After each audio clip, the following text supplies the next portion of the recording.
இன்னும் இந்த நாள் முடிய போறதில்ல, இந்த மாசம் ஆரம்பிக்க போறதில்ல.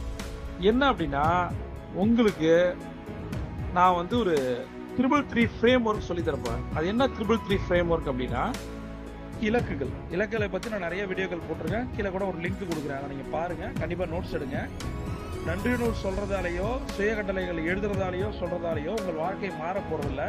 ஆனா இப்ப நான் சொல்லி தர்ற இந்த 333 மெத்தடை யூஸ் பண்ணீங்கன்னா, இந்த ஃப்ரேம் ஒர்க்கை யூஸ் பண்ணீங்கன்னா, நீங்கள் நினைச்சதை நீங்க அச்சீவ் பண்ணுவீங்க. சரியா? முதல் விஷயம் என்னன்னா, 90 நாட்களுக்கு அக்டோபர் 333 ஃப்ரேம் ஒர்க்னா என்ன? 333 ஃப்ரேம் ஒர்க், 333 ஃப்ரேம் ஒர்க். இந்த முதல் 3 மாசத்துல அக்டோபர், நவம்பர், டிசம்பர்ல இந்த 92 நாட்கள் 3 மாசத்துக்கு நம்ம ஸ்ட்ராங்கா 3 கோல் செட் பண்ண போறோம். அது எந்த கோலா இருந்தாலும் சரி, உங்கள் வாழ்க்கையை மாற்ற போற அந்த 3 கோல்களை எழுதுறோம். அதான் முதல் 3. ரெண்டாவது 3 ஆப்ஜெக்ட் எழுதிக்கிறோம். சரியா?